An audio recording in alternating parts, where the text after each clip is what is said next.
අයිබෝවන් අද අපි බලමු මාළු එකක් මිරිසට උයා ගන්න විදිය. ඉතින් මේ විදිහට උයා ගන්න හරිම ලේසි. වැඩි වෙලාවක් යන්නෙත් නෑ. බත් එක්ක පාන් එක්ක ඉන්දියාප් එක්ක ඕනම දෙයක් එක්ක මේක තියාගෙන අපිට කන්න පුළුවන්. ඉතින් බත් මුලට වුණත් මේක අරගෙන යන්න පුළුවන්. මොකද අපි තෙල් ටිකක් එකතු කරලා තමයි මේ මාළු එක හදාගන්නේ. මේක හරිම රසවත්. ඉතින් මේ උවමනා කරන දේවල් ටිකත් මම මෙතනින් සඳහන් කරලා තියෙනවා. ඔයාලට බලා ගන්න පුළුවන්. මුලින්ම මම මෙතන අරන් තියෙනවා කෙලවල්ලු මාළු කිලෝ එකක් වෙන්න. ඒකට මම ගත්ත මේ විදියට සුදු ලුණු, ඉඟුරු, ඒ වගේම කුරුඳු පොතු, ගම්බිරිස් සහ ලියාගත්තු අමු මිරිස්. දැන් මම මේ ටික ග්‍රයින්ඩර් කප් එකට එකතු කරලා මේක පේස්ට් එකක් වෙන්න ග්‍රයින්ඩ් කරගන්නවා.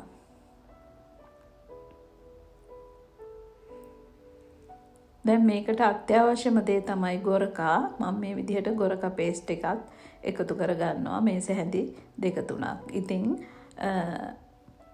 මේ ටික මේ විදිහට අපි ග්‍රයින්ඩ් කරගෙන වතුර ස්වල්පයක් නැවත එකතු කරලා මේක මේ විදිහට වටේ තියෙන ටිකත් හොඳට එකතු කරගන්න ඕනේ. එකතු කරලා ලුණු අවශ්‍ය පමණට එකතු කරනවා. දැන් මේ සියල්ලම අපි නැවත ග්‍රයින්ඩ් කරගන්නවා පේස්ට් එකක් එන විදිහට. දැන් හරි.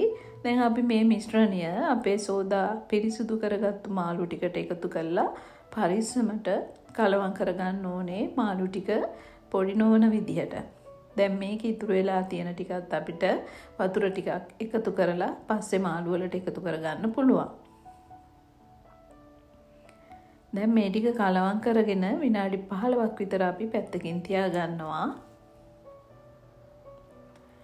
ඊට පස්සේ අපි 3-5 ඒ වගේම මිරිස් කුඩු, උළුහල්, තලාගත්තු කරදමුගු කරාමු නැටි ටිකක් අරගන්නවා.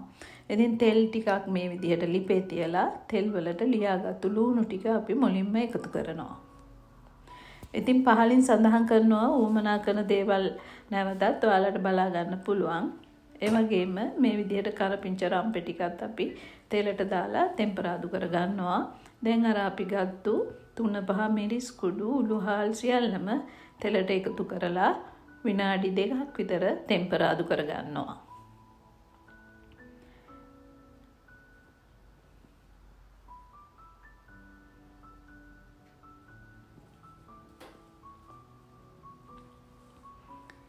ඊට පස්සේ අර අපි හදාගත්තු අපේ මාළු මිශ්‍රණය මේකට එකතු කරනවා.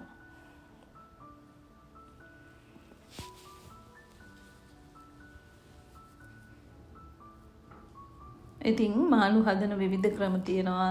නමුත් මේ විදිහට හදද්දී හරිම රසයි සහ පහසුවෙන් අපිට හදා ගන්නත් පුළුවන්. ලස්සන පාටකට එහෙමත් මේ විදිහට හදනකොට අරගන්න පුළුවන්.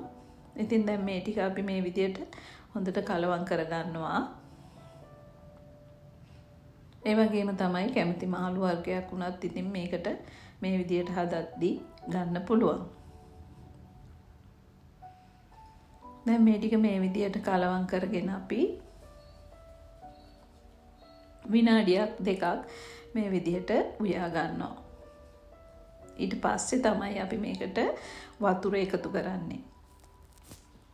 දැන් අපි මේ වතුර අර ග්‍රයින්ඩර් කප් එකට එකතු කරලා ඒ ටිකත් එකතු කරනවා. ඒ වගේම අපි මේ අපේ මාළු තිබුණු භාජනයේ තියෙන ඉතුරු ටිකත් මේ මාළු එකටම එකතු කරන්න ඕන ඉඳලා ඒකට වතුර ටිකක් දාලා ඒ ටිකත් එකතු කරනවා. කොහොම හරි වතුර කෝප්ප 3ක් විතර අපි මේකට එකතු කරන්න ඕනේ. වතුර ගොඩාක් එකතු කරගන්නත් එපා.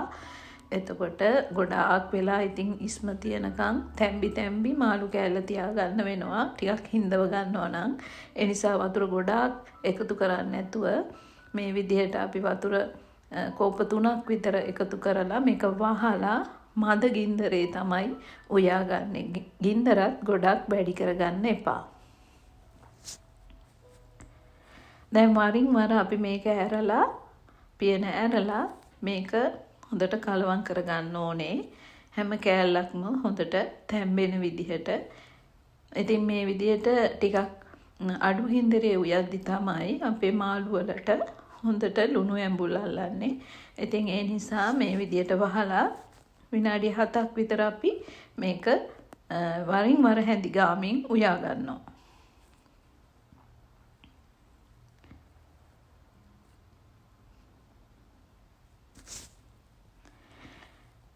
ඉතින් අපිට පුළුවන් මෙන්න මේ වගේ භාජනයේ හොලවමින් කලවම් කරන්න. මොකද නැත්තම් මාළු කෑලි ටික තැම්බෙනකොට පොඩි වෙන්න බලනවා.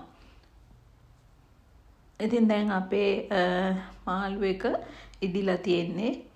ඉතින් ඔයාලට පේනවා ඇති ලස්සන පාටකට ඇවිල්ලක් තියෙනවා. ඒ වගේම තමයි මේක ඇත්තටම හරිම රසවත්. ඉතින් ඔයාලත් මේ විදියට හදලා බලන්න.